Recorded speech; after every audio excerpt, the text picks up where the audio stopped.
All right, beautiful people. I think Rachel's still coming, right? Is Rachel coming? Do you know? I think she's taking her son to the audiologist today. Oh, okay. All right. Yeah. Mhm. Okay. She's in San Diego, probably. Probably. Yeah. Yeah. We'll see if she will come back in time to log in for today's session. Yeah. So we're going to go ahead and get started. We have pretty much everyone who RSVP'd, and we'll let people in as they get going. But I love to see your faces if you want to come on. As always, I am honored to serve, and I'm excited to do these talks and just, you know, get to know you, get to know what your needs are, and we can just chat. A couple of topics on the flyer that, you know, I'm going to cover a couple tonight, but as always, you can put your comments in the chat, you can put questions in the chat, you can raise your hand. I certainly don't want to talk. Oh, hello. And we have a variety of ages of the kids that are, you know, represented here. So being that it is springtime, and there are, you know, some issues that everybody has over the spring, and that would be transitioning out of high school into college, transitioning from middle school to high school, kindergarten to, preschool to kindergarten, you know, a lot of different transitions. So I definitely want to touch on that. And then also some things that have been asked of me is, you know, what do we do when we disagree? We can disagree with a lot of things. We can disagree with assessments, eligibility. We can disagree with goals, services, placement, the whole thing, part of it. And what can we do, and how do we say no to the no, which is one of my favorite topics, is that you can say no to the no. So it's, how many people do we have here going through any kind of a transition out of high school? You can use your little icons or raise your hands. If you're transitioning, say, from IFSP to IEP, or you're transitioning into kindergarten, or transitioning to college, transitioning out of an NPS back to the public school. Yeah, we've got, yeah, Erica, we've got, I know a couple people going into kindergarten and college. So there are several times in the IEP process. Okay, pre-K, NPS to public school, perfect. There are several transitions in the special education process. The first one is from early start to preschool, the 3 to 22 population. The next one is the kindergarten transition, then transitioning from elementary to middle school to high school, and high school to college.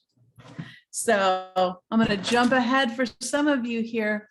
When you have an IEP through, you can have an IEP through 22, or you can have an IEP until your child graduates. So if your child has other disabilities and isn't ready to graduate at 18, there's still a way to get special education services until the 22nd birthday. And I just want to double check, Erica, did you want to say something, or you just raised your hand because I said, let me know if you got a transition? Okay, well, oh, there we are.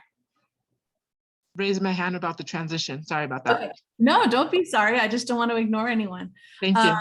Of course. So during that time, you have protections from an IEP. And we're going to come back to that with the other part of what if I disagree? You have the protections of due process and stay put. I think Jackie's planning to join tonight. I don't know. Mm-hmm. But when you leave high school, the IEP doesn't follow you. The IEP is under the law called IDEA, Individual with Disabilities Education Act. When you move out of high school into college, then you still have protections for your child, but that's under the ADA, the Americans with Disabilities Act. And the 504, you're not going to have a 504 plan in college, but you are protected your children are protected under the ADA. One thing that I do is I have the kiddos that I represent sign over their educational rights to their parents. Now, it doesn't mean they're not 18. It doesn't mean they're not adults. It just means that then people can talk to you. So the Office of Students with Disabilities or the Department of Rehab or finishing out that last IEP with an 18-year-old, just think about it. If you as an adult, whatever level of education you have, need help navigating this process, does your child suddenly at the age of 18 have all the answers and know how to navigate this thing alone when we didn't even know how to navigate it alone? No. So I highly recommend that your kids sign over their educational rights at 18. That way you can still be involved. Of course, we want them making decisions and advocating for themselves. So when they go to college, typically it's the accommodations that follow. So the accommodations page is so important all along. So all of you, no matter what grade your kids are right now, that accommodations page is going to follow them. You can't suddenly the senior year go, oh, what do they need in college? And then add it to the accommodations page. That's part of what caused that whole scandal, is people adding things at the last minute that weren't real. You want those accommodations in there. Even if it's like extended time for standardized testing and they tell you nobody's timed, everybody gets as long as they want. But if this is going to follow them, you want to be really specific with extended time. I have some families where, their kids are in high school and we're really specific. Is it time and a half? Is it double time? I even have some absolutely brilliant girls with hearing loss who we have double time and stop the clock breaks. So you can have breaks as necessary, but in those college tests, there's timers going. So we worked really hard to get stop the clock. So when they need to take a break, the timer is paused. So those are some of the things that you can make sure you protect your kids as they're heading towards the transition to college or whatever transition. I'm going to backtrack a little. So let's say your child's in elementary school and they're going to transition to middle school. We literally have teachers who say, we don't write that goal here. We don't write that goal for middle school, or we don't give the speech that way in middle school. And you have to remember, we are not writing goals for the middle school. We are writing goals for your child. No matter where they are in this entire country, the goal is about them, not the school they're in. If they have an hour a week of speech and they say, our classes are 45 minutes long, so we're just going to go ahead and chop that off by 15 minutes and give you 45 minutes of speech. It's not about the middle school schedule. I've even had people say, well, the PE teachers don't like it when we... It's about your child and what they need. It's always about your child. So now let's go back over to the transition to college. When you're transitioning to college, you want to check out the Office of Students with Disabilities. What services do they offer? Is it going to be a fight to get CART? I even had a student graduate from a high school in California, went to college in Texas and had CART. Does everybody know what CART is? Anybody not? CART is real, thank you for telling me. CART is word for word transcription. It's basically like a court reporter with their shorthand machine, and they're typing everything that's being said, and your child can watch it either on a laptop, an iPad, or an iPod. They have a device to watch the transcript of the class.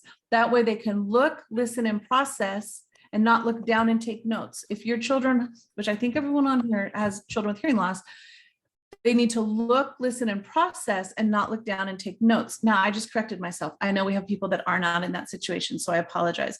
But I have other kids, who have CART as well for different reasons. So if you have CART in your IEP, then you go to the college, you want to make sure that they're going to honor that. It's much easier in college to get the accommodations you need, especially if you have them in your IEP already, but your kids have to know what to ask for. So let's say they have a learning disability and they need extended time. They go to the Office of Students with Disabilities and they can take their test in a separate location or extended time. The professor can send the test to the testing center and your child can go there. Preferential seating. We have to empower our kids to explain themselves to their professors. or their high school teachers or their middle school teachers, hey, I need to sit over here and this is why, or I have hearing loss, you might not know it because I'm talking to you so well, or I'm on the spectrum. And so I need to be able to have this accommodation. Or I was in college with someone who had traumatic brain injury, and they were trying to give her the accommodations of someone with a learning disability. Well, that's not, she's like, extended time. Like they can give me all the time I want. I have a traumatic brain injury. I don't need extended time. So whatever is appropriate for your child. I also think whether it's going to college, going on to high school, going on to middle school, touring the campus, ignore the fact that we got COVID going on right now. Touring the campus, walking the campus, seeing where their classes are is so important to reduce anxiety, to familiarize themselves. I went with a student, instead of her mom, I went and we walked and we found her classes. We went and introduced ourselves to the Office of Students with Disabilities. I went with her to the orientation day. Now this could go for many areas of need: hearing loss, autism, processing disorder. The college was booming the music, and they had the rah-rah, representatives from the campus who are already there, you're in my group, they're going to tour. Well, anyone who has OT issues, sensory issues, could be overstimulated and put off by that. We got to prep them. We got to front load them with what might happen. So whether it's, sensory,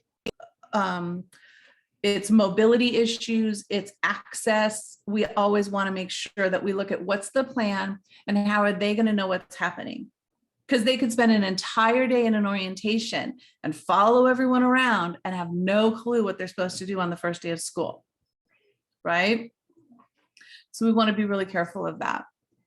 I want to open it up for a minute because I've been chatting at you, but does anybody have a specific question about transitioning that's specific to you or someone you know, or you're worried about in a transition period?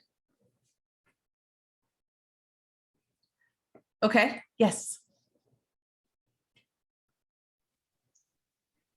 Go ahead. Yes. Yeah, okay. I'm very concerned about the fire alarm system, because when our kids, they don't have cochlear implant with them at night when they're sleeping, they can't hear anything. What about if there's an emergency and the alarm is triggered, and then how they gonna be notified? That's a really great question. Thank you for asking. So you can go to, again, the Office of Students with Disabilities, or whoever is in charge of the dorms, because I assume you're talking about living on campus, and ask for the visual alarm system. So they can have a light that's going to flash that's attached to, like if there's a fire alarm, it can flash a light for them. And you could also make, go ahead. What if it happens at night and they're sleeping and they can't, wakened by the lights? Is there any kind of like vibration alarm? Okay, two things. It's not just like turning your light on and off. It's like a strobe-ish kind of light that is made for kids with hearing loss or people with hearing loss for this exact reason. They have doorbells and they have fire alarms that can wake you up. It would be shocking enough to wake you up with your eyes closed. Okay. And there are alarms, like alarm clocks, shake awake. Yes. I have that. Okay, yeah. So the shake awake vibrates the bed. But as far as like if someone's at their door or the fire alarm, you can ask who's ever in charge of the living facility. And even if they go to live in an apartment, you can also ask the apartment manager for that. I know I did that when my daughter and her husband first moved into their apartment out here in California, because they're both deaf. And so in the middle of the night, they're going to have their implants off. And I had the same concern.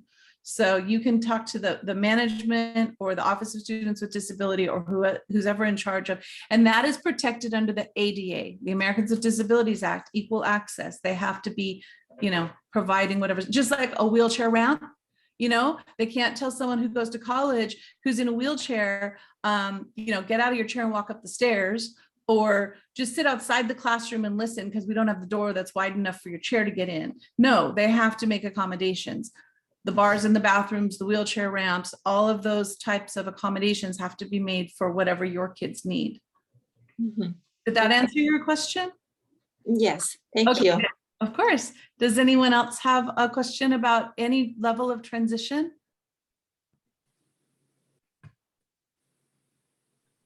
You're all good? Pre-K to kinder, NPS to public school, no questions? All right, well, if you think of questions, you come back to it. I'll ask one. Okay. So I think my kid's in kindergarten.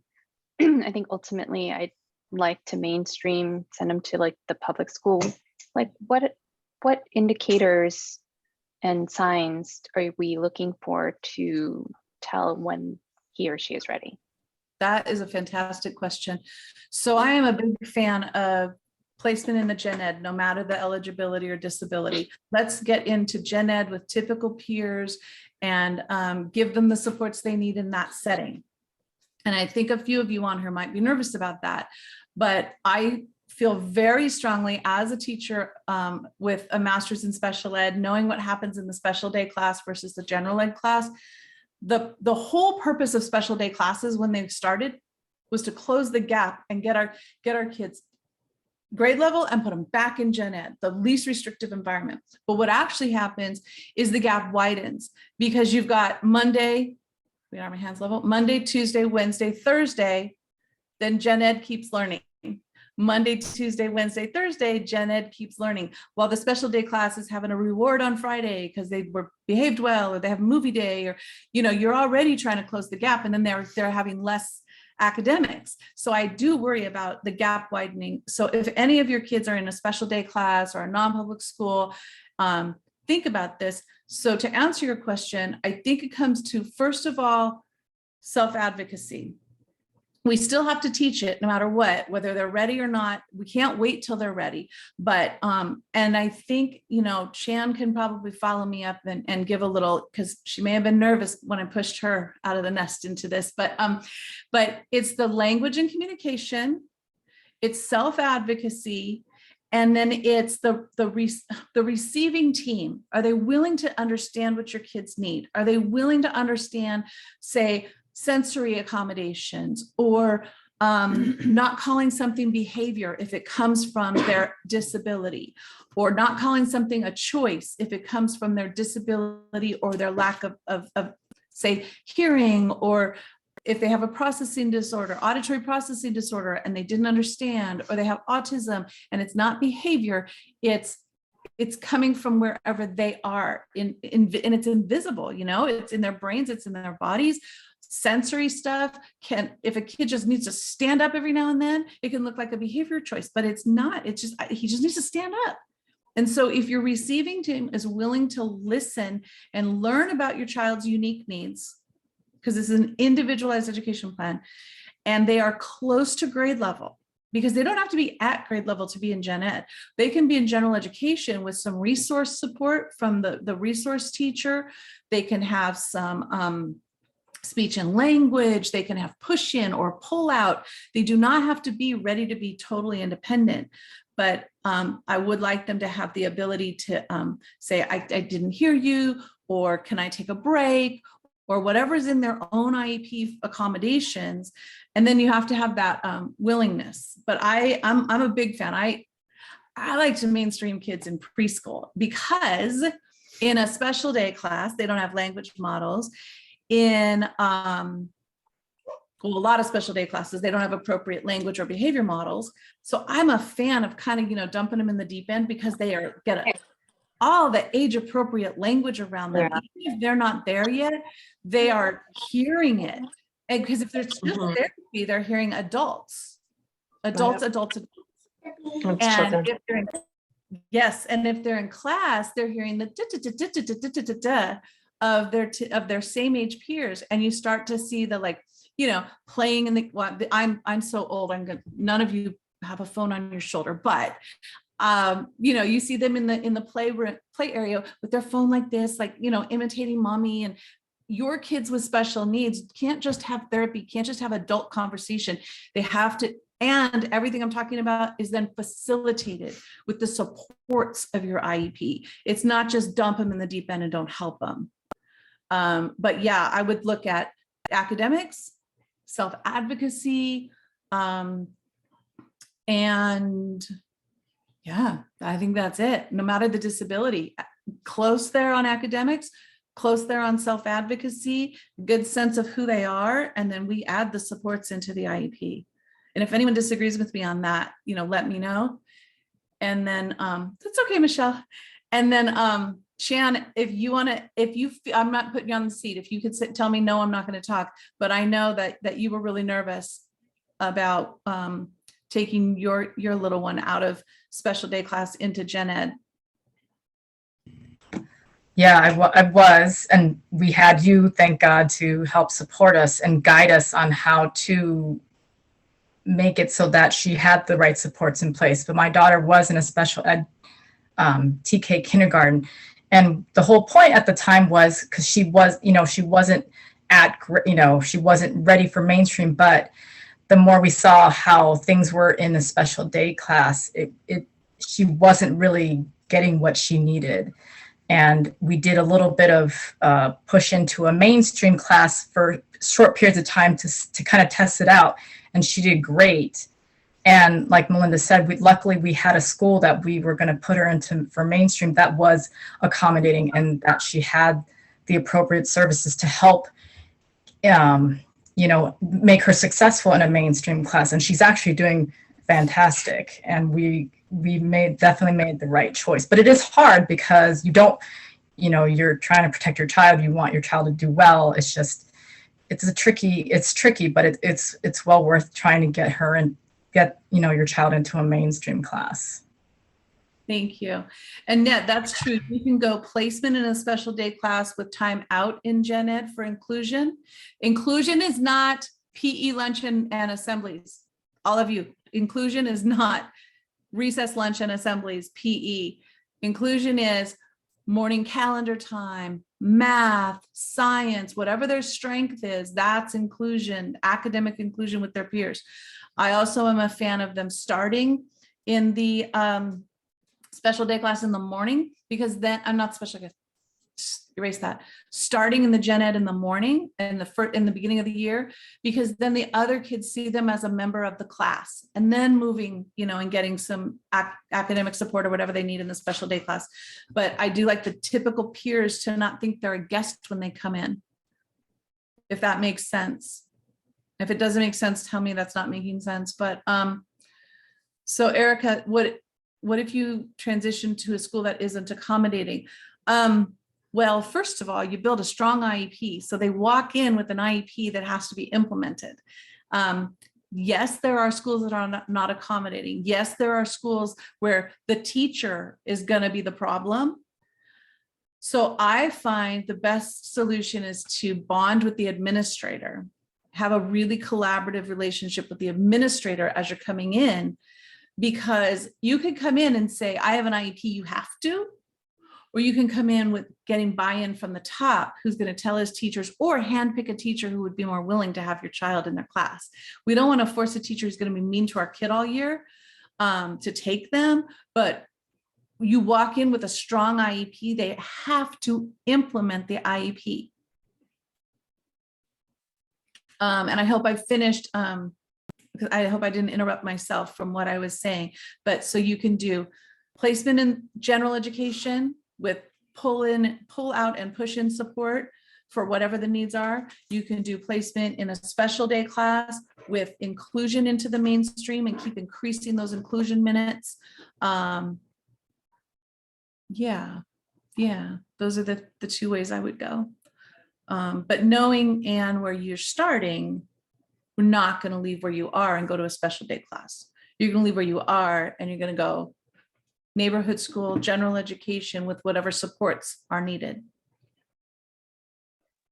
Thank you. And I'll check in with you about when you think that's appropriate. I don't think we're there yet, but I do have it on my radar. And when you advise, I'll talk to you about it then. And then we'll tour schools and we'll make sure that everything's appropriate.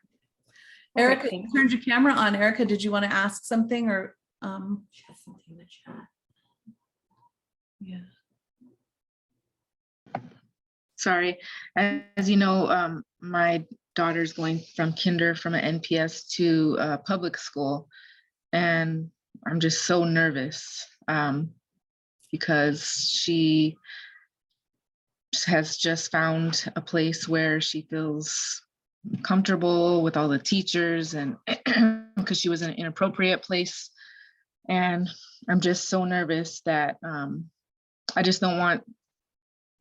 I'm nervous that it's not going to be the appropriate, and then they're just kind of preparing myself from PTSD and trying to think about all the things that will best support her. And, you know, she's hoping that we have a good teacher and a good resource teacher. And I mean, I know can't all come into play perfectly, but just all of the what ifs in my mind that keep me up at night. I'm a what if sister. I'm part of that tribe too. And but I will say, and Chan and some of the other people on here, Christina, Amanda, you can have a really good teacher and it's still not appropriate without the training of whatever your child's unique needs are. Again, I'm going to keep saying sensory integration, autism spectrum, a processing disorder, a learning disability, a hearing loss. The teacher might be a fantastic teacher, but not know that piece. That's what we have to do. We have to say, we have to honor them as a teacher, but share this piece of information. And once a good teacher gets that information up front, not after the fact, they're like, oh, great, what can I do? How can I help? Come look at the classroom. Tell me where they should sit. Or, you know, let's look at sensory tools or whatever it might be. But if they have rules, and the child could talk to them one-on-one, and I told them and they were looking at me, and all those disabilities I just said, all those things I just said, the child could be looking and not processing what's happening. So if we tell them up front, oh, she has an auditory processing disorder, she has perfect hearing, but she doesn't remember, we have to put it in writing. Or he's on the spectrum, he's grade appropriate academically, but socially awkward or socially immature, or, you know, no stranger danger, whatever it might be. We have to share that with a great teacher in a way that honors them, but says, and do the right thing. So yeah, I'm not going to say don't worry because you're a mom and we worry, but it comes from collaboration and training and starting with a really good IEP that has to be implemented. Any other transition? Of course. Any other questions about transition? Okay, I'm going to also go on to what do you do if you disagree? What do you do if you disagree with, and you can disagree with an assessment, you can disagree with one person at that meeting and everyone else is cool. You can disagree with the goals, you can disagree with the services offered or with the denial of a service or the placement. There's just so many things you can disagree with. You have a right. You're an equal member of the team. So let's just go globally. You disagree with the offer of FAPE. You have a right to say no to that. You have a right to say on the signature page, like let's say you agree with eligibility, you agree with the goals, but they didn't give you the right service provider or the right placement. Then you can say, I agree with exception. And again, I think everyone on this call is in states where parents have the right to, nothing starts till you sign. There are some states where like, I think Arizona and Missouri, where they can just start, like you have to do it at the meeting. So just be careful of that. But for everyone on here, you have the right as a parent to say, I agree with exception, and then document your exceptions.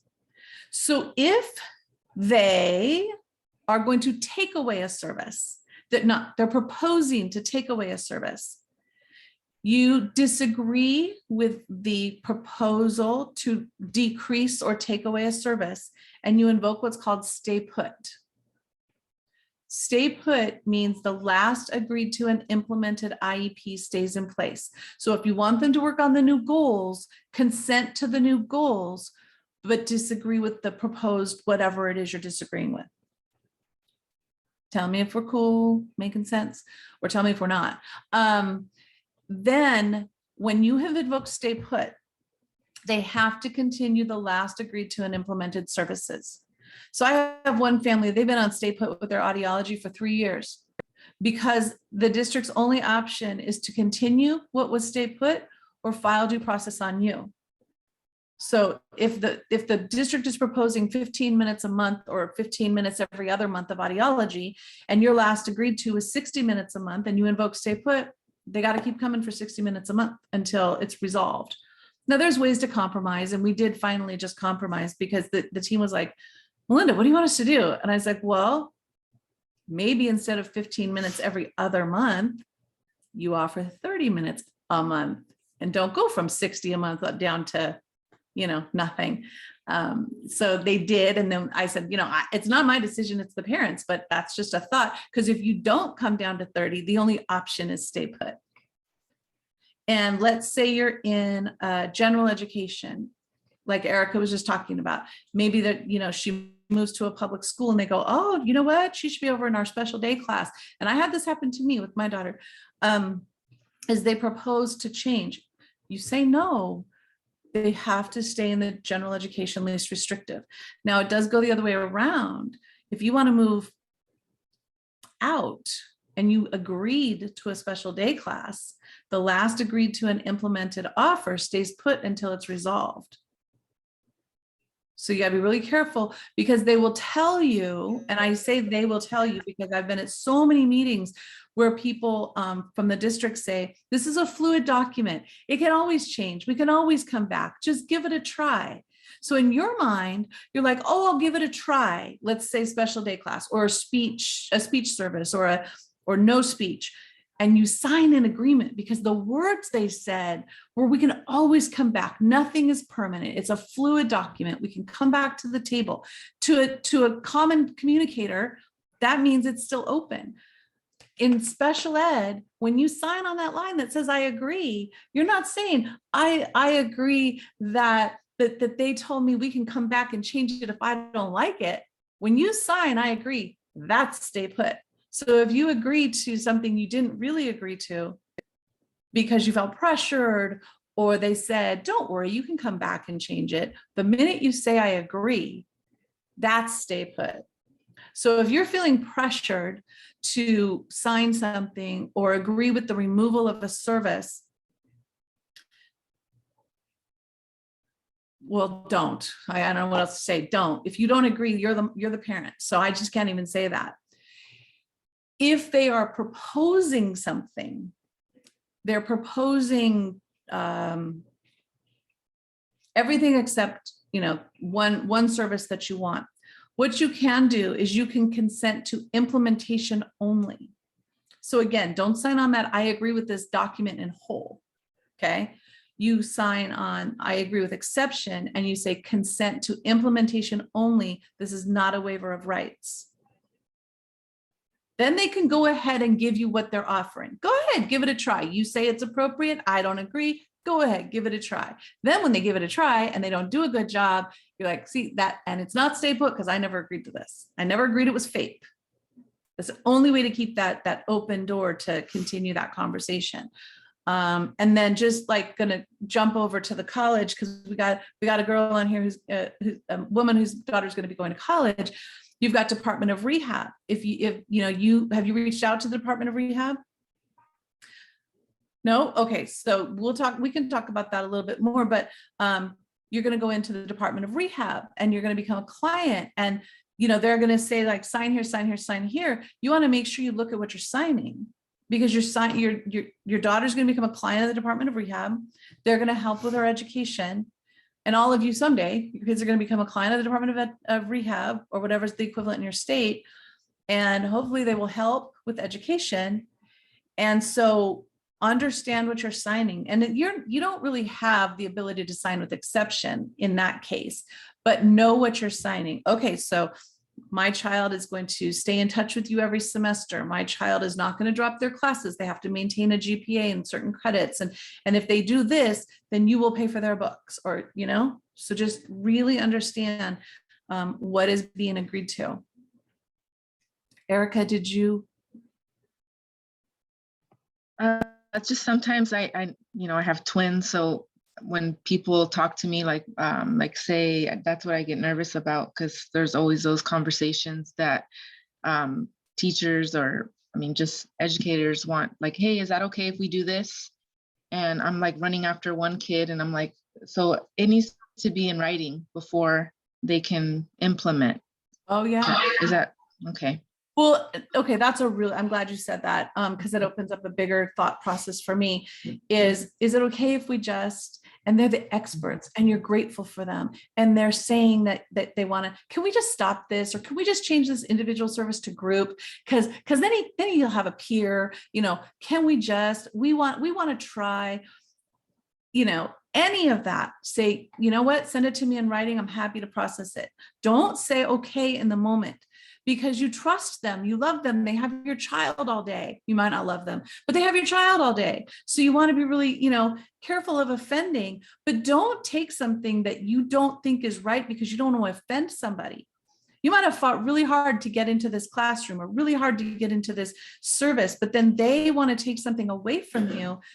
It's your child. You don't have to agree. You can respectfully disagree and say no. If they say, okay, you want an OT assessment or a behavior evaluation. Yeah, you know what, your IEP is coming up in 6 months. We'll just do it then. No. If you're worried now and you want an assessment now, then you put it in writing, and none, you know, because if you just say it, no timelines have started. But if you want an OT eval, or you want a behavior assessment, or you want a new service, you ask for that assessment, and it's not like, well, your IEP is coming up, we'll do it then. Unless that's okay with you, but really think about it. You don't have to take that. And no one's asked, but I'll answer. How long does stay put last? So stay put lasts until a judge says otherwise. So it's very rare, but there are times when districts will file a due process, you know, LA Unified or, you know, whatever it might be. There are times. Don't stress. It's scary, but it's not jail. It's not court.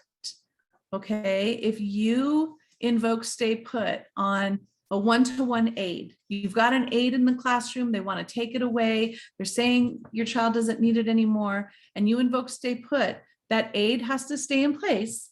And then if your district files for due process, there's a timeline.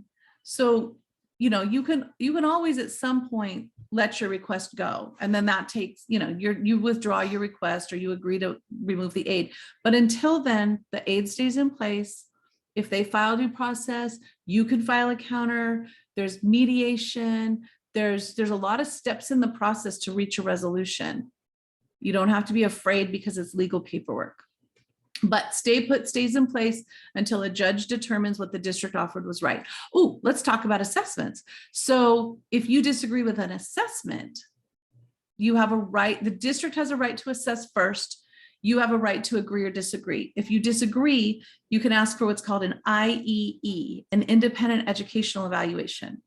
At that point, the district has to give you the IEE or file due process to defend their report.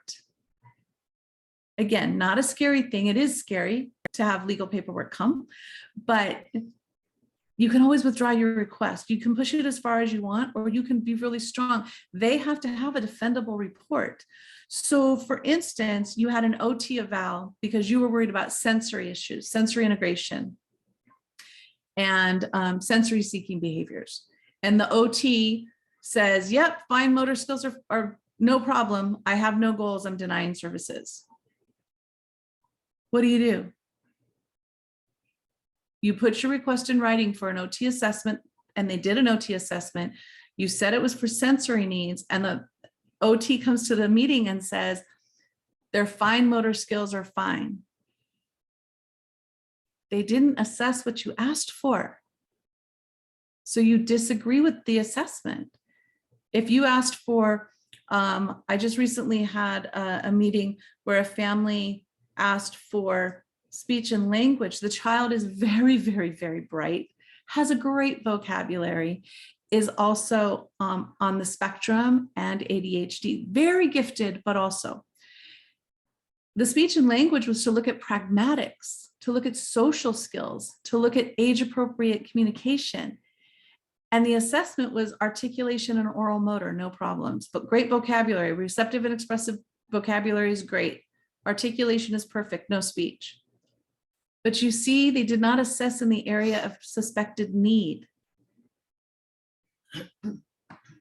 So that's where you have a right to say, thank you, we weren't looking at that. We agree with you. Articulation is great. Vocabulary is great. We were looking at pragmatics and social skills. So then they assessed, then you have a right to ask for the IEE. If they didn't do any, if you had it in writing that you were looking for pragmatics and social skills and you were concerned about this piece of the umbrella of speech and language, I find that report to be hard to defend if all they looked at was artic and receptive and expressive language. So I would empower you to, make sure you have a paper trail and know that you have the right. You have the right to say no. Again, I did a lot of talking. Anyone have a question at this moment? Who gets to pick the independent evaluator at that point? Yeah. So if they say, yes, who do you want to use? Or yes, here's a list of our assessors that we're contracted with. Or, if they say no, then you can say, well, we're going to go forward and we're going to pay for it and seek reimbursement. Some districts have a list of assessors they'll give you. Then you reach out to those assessors and you interview them.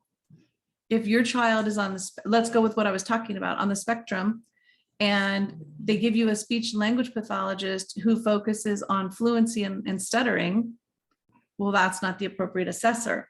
If your child has hearing loss and they give you a speech language pathologist who has no idea about hearing loss, but a lot of experience with kids on the spectrum, that's not a match. So you do your due diligence and you say, or they don't have availability. If they don't have availability to assess, you can also come back and say, we need another, but you work with them, you work with the director and you say, hey, these two people have expertise in this area. Let's use one of them. Because you can say a mutually agreed upon or someone with the appropriate expertise. Or your district could say, these are the people we have contracts with, we'll pay them, go ahead, pick one. Yeah, Kayla. So since we're kind of going through this, because our school gave us 2 options for an IE that they use in Montana, and I'm going to go out on a limb and say none of them have any background with hearing loss, because I would assume nobody's asking for IEEs here. I haven't called them yet, but like what kind of verbiage? I mean, because like our school sent us, oh, you have to have this qualification and this qualification, which are just basic SLP qualifications or whatever. It doesn't have anything about hearing loss. I think they maybe have put maybe the verbiage like, if we've had this is where we've sent them, which, okay, when was the last time you had a child with hearing loss? Like what kind of questions can we ask to ensure that we bolster our case that we're not going to use one of these 2 people in the whole state? None of them have IEs. Sure. That's great. So yeah, you ask the assessor, and usually the independent assessors, like they're not employees of the district. So they're going to be honest with you. So you say, how many kids with hearing loss have you assessed? And they say, oh yeah, I've done that. Okay, great. And what mode of communication? You're walking them into it. Don't say, oh, and did they, oh yeah, I've assessed 10 kids with hearing loss. And what was their mode of communication? Or they might be, yeah, I can assess your kid. I'm fluent in sign language. Oh yes, but I'm looking for auditory oral. Or, ask them questions about not only have they, because you're right, if there's letters behind the name. I've had so many people that say like, oh, I've worked with kids with hearing loss, or I've worked with kids on the spectrum, or I've worked with, and auditory processing disorder is much more rare to have experience in that. Like that needs to be an audiologist. So like, yes, you can dig down past the letters behind their name. Here in California, we've got an attorney that just reached out to me because they actually need a psychologist who can assess an ASL. There are 2 in Southern California, 2 psychologists who are, and use these words, not knowledge and expertise, that have knowledge and expertise in fill in the blank. Knowledge and expertise, fluent in their mode of communication. I just had somebody else who had a speech language eval. The home language is Mandarin. And the speech language evaluation was done with an interpreter. Well, an interpreter is not a qualified speech language pathologist. They can't, you can't do a Mandarin language assessment with an English assessor who's a speech language pathologist and an interpreter. They're not qualified assessors. They're interpreters. They can't tell the SLP, oh yeah, that was appropriate Mandarin grammar. That's not their job. So you want someone who's got knowledge and expertise and is appropriate for your child. So if the school comes back, just knowing them dealing with the things I've dealt with, Yeah. because this happened with the school psychologist for our re-eval. Oh, yep, that's who does all of our things, even though she has no background in hearing loss. Yeah. Did the assessment anyway. I'm going to assume they're going to say, well, these are the 2, they're perfectly qualified. If you go somewhere else, we're not paying for it. Is it perfectly fine when it comes to that point to go somewhere else and be like, well, we're going to reimburse it and then we just fight it during due process? If you give notice, you have to give the district notice if you're going to seek reimbursement. You can't just go pay for something and then say, hey, pay me back for this assessment. You have to give notice that, thank you for the 2 assessors you gave us to choose from. They don't have appropriate knowledge and expertise in my child's unique needs. Here are 2 others I would like you to consider. And I'm going to answer you, Mariah. So here are two assessors who have the appropriate knowledge and expertise and are respected by school districts or whatever you want to say. Then they can say, yeah, okay, we'll contract with them. Or if they say no, then you say, we are going to go forward and we are going to seek reimbursement through due process. You give them the wording that it's going to happen. So you have that on the record. Now, Mariah asked if you have to travel for the IEE. Does the school district pay for the expenses? Yes, if the school district agreed to the independent assessment and is contracted with that person, it can't cost you anything. They will also pay. I've had families, kind of travel like a couple hours to an assessor and get reimbursed for travel or mileage, gas, not today's gas prices, but yes. I think that's going to be, we're going to have to travel out of state. So, or they bring someone in. So what? Or they bring someone in. I mean, Oh. Jane Medell is on the East Coast. I believe she has assessed. Carol Flexer is like the best of the best. She's an audiologist, an SLP, an AVT, PhD. Like if we want to go big, let's go big. So they would pay for them to travel here. I've heard of that happening. Okay. I've heard of that happening. We have people in California who we've already broken ground where you're trying to break ground in Montana. We've done it here over the last 20 years. There's people on this screen who, were where you are 12 years ago and had to fight to get the first things that they wanted. Yeah, so it is a lot. I can't say a bit, it's a lot, but just keep that paper trail going, keep those requests going for the appropriate knowledge and expertise. Yeah. I want to know if anyone has any other questions. Oh, I thought Danielle's hand was up. My cursor was on your, my cursor was over your tile. I thought your hand was up. And somebody just joined us. Hey, Danielle. How are you? Good? I'm well, thank you. I was on mute. I'm well. Good, I'm Hi, glad. everybody. I'm here. I'm just not always sitting down in front of my computer. Just listening in. Oh yeah, I have my ear pods in wherever I'm at in the house. I love it. I love it. I feel like I've done a lot of talking, but I want to answer your questions. And it's also 5 o'clock, which this happens every single time. I say it every single time. It's a 30-minute SPED talk and an hour goes by with like in the blink of an eye. You guys are so awesome. But does anybody have any other comments or questions? Or I remember last time you guys were just really like feeding off each other's support, which warms my heart. No more questions? I have maybe one. Okay. I mean, we're already past that point. I'm just curious for other people that might come up for when Weston was first qualified for an IEP. There was never any discussion on LRE. There was never discussion on other placements or discussion of options for other placements. Pretty much like, he's deaf. These are the experts. You're going to go to the state deaf school. Yep. Is there any law or verbiage that discusses, well, you need to discuss more than one placement and why one? Absolutely. Absolutely. That is part of special ed law. At the end of the IEP meeting, there's an order the meeting goes in, and it's introductions and then parent concerns and present levels or reports, areas of need drive goals, goals drive services, the accommodations, the special factors page. And at the end, you have a discussion of the least restrictive environment. And maybe we do this next month, but you have to say, can this child go to school in their neighborhood school, general education with no supports? And everyone's like, no, we wouldn't be here if that was the case, right? Can they go to their neighborhood school in their in general education with some pull-out support? And then talk about it. Can they go to their neighborhood school in a special day class with some inclusion? You know, like there's a continuum. Gosh, I have so many things open on my computer, but I want to share my screen, but there's a continuum there. You must discuss the continuum of placement options. You must say, can we support the child? And that's least restrictive. What is the least restrictive? And what happened to you has happened to many people in the world. And that's why there's this law, because you can't say all our deaf kids go there, all our autistic kids go there, all our kids in wheelchairs sit in that room. You know, all the kids with learning disabilities are out of the classroom. Even I had a meeting this week where the psychologist explained that at their school, they test the kids for being gifted.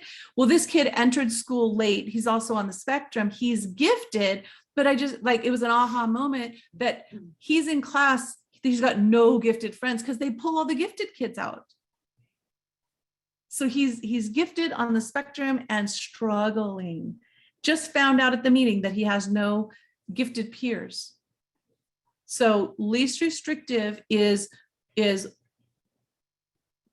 I hate saying this because districts say this all the time, but closest to home, but it is starting in your neighborhood school in district gen ed with supports. Can we meet their needs? Then you go and you move out.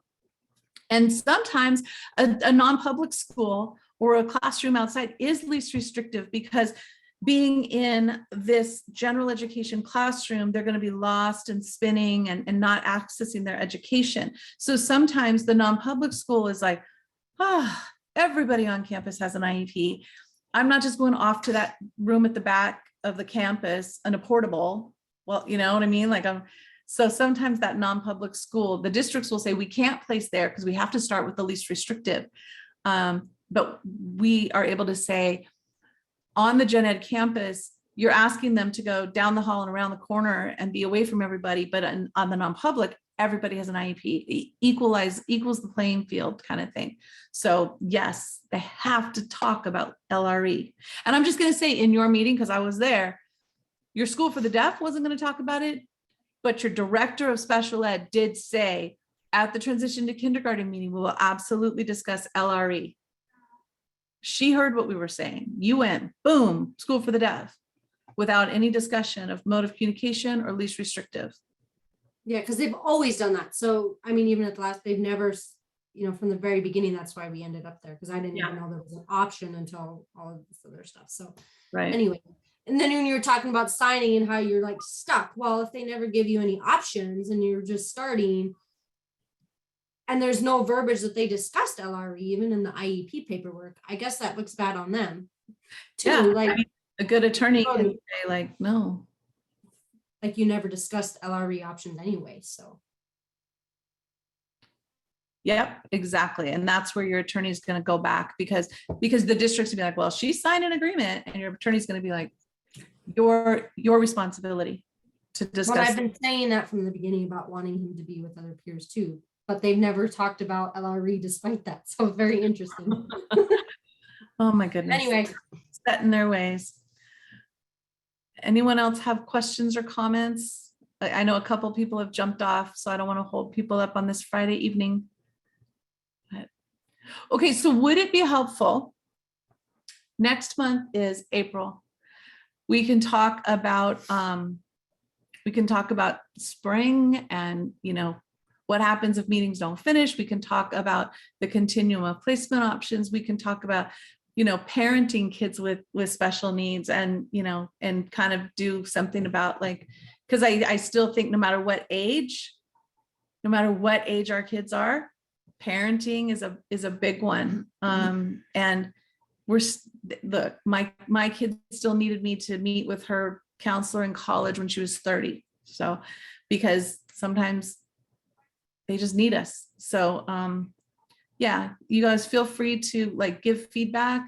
Let me know what you want. I'm kind of thinking that's a good one, but you let me know what you need and I'll do it. All right. It was good to see everyone. Thank you again, Melinda. Of course.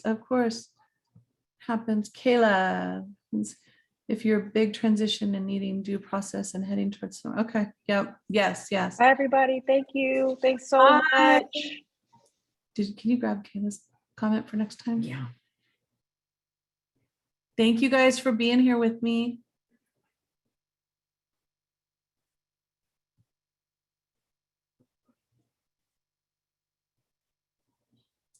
We got Gina and Erica. Erica, you good? Yeah, just I have to what you're saying about having a child with special needs, and then I also have to think about her twin brother who